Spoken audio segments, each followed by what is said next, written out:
윤석열 당대표의 발언이 있겠습니다.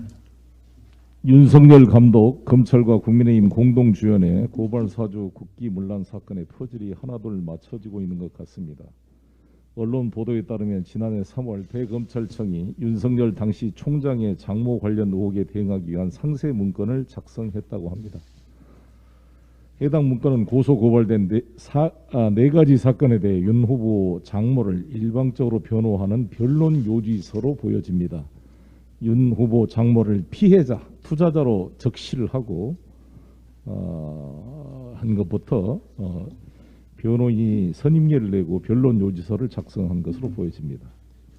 윤석열 검찰총장은 장모와 관련한 사건들은 보고도 받지 않겠다고 호언장담했습니다. 그러나 윤 후보의 손발이었던 대검은 총장 장모의 범죄 혐의 비호를 위해 집사 변호사나 해결사처럼 움직였던 것입니다. 어떤 검사가 이것을 작성했는지 대검은 내부 감찰과 수사를 통해 철저히 밝혀야 될 것이라고 보여집니다. 검찰권의 완전한 사유와 검찰 조직의 완벽한 하나회 같은 충격적인 실체가 고스란히 확인된 꼴입니다. 특히 이번 폭로로 고발 사주 사건에 대한 윤석열 후보의 직접 관련 가능성도 더욱 커지게 되었습니다. 합리적으로 생각해 보면 지난해 3월 장모 등 가족 관련 비리 혐의 대응 문건을 작성하고 이를 기초로 4월 총선 직전 국민의힘의 고발 사주 문건을 건넸을 것이라 추정할 수 있기 때문입니다. 그 내용을 보면 이렇게 절절하게 윤석열 후보의 입장을 대변한 고발장이 있을까 이런 생각이 듭니다. 저도 여기 고용진 수석 대변인이 있지만 내 심정을 이렇게 잘 대변할 것인가에 대해서 아직 제가 직접 우리 수석 대변인한테 설명해 주지 않는 한 어려울 것이라고 저는 봅니다. 그래서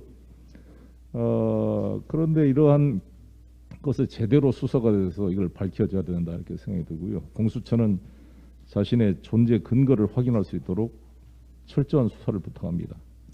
지난번도 강조했지만 윤우진 전 용산 세무서장과 최모의 동업자에 대한 수사가 속히 속도를 내서 진행되어서 정말 직접 윤석열의 이런 뇌물 수수와 향 접대 그리고 윤우진에 대한 비호 혐의가 있는 이 사건이 밝혀짐으로써 윤석열의 실체가 빨리 드러나게 하는 것이 국민을 위해 필요한 것이다 이렇게 생각합니다. 이 사건에 대한 김기현 원내대표의 망언에 대해서는 다른 최고위원님께서 말씀하실 거라 봅니다. 구글 인앱 결제 규제법 시행이 이제 되었습니다. 어제부터 공정위는 구글의 시장 지배적 지위 남용과 불공정 거래 행위에 대해 2,074억 원의 과징금을 부과했습니다. 세계적으로 유례없는 강력한 제재 조치입니다. 글로벌 거대 플랫폼 기업의 독과점 폐해와 횡포를 근절하는 새로운 역사적 이정표가 세워진 것이라고 생각합니다. 창의적인 아이디어를 지닌 기업들이 자유롭게 경쟁할 수 있는 토대도 마련되었다고 생각합니다. IT 공룡들의 시장 지배력 악용과 사다리 걷어차기 문제는 지속적인 기술 혁신과 경제 발전을 가로막는 심각한 장애 요소입니다. 특히 문어발식 사업 확장과 과다한 수수료 부과, 후발 기업들의 시장 진입 방해 행위는 구두 경고를 단계를 넘어선 상황입니다. 대한민국 대표의 플랫폼 기업인 카카오 역시 이러한 비판과 논란에서 자유로울 수 없다는 지적을 받고 있습니다.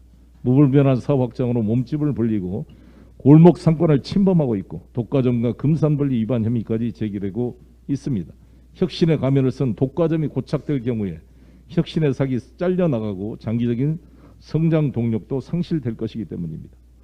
마침 어제 김범수 카카오 의장이 소상공인 지원 기금 조성과 논란이 컸던 일부 사업에서 철수하겠다는 계획을 내놓았습니다.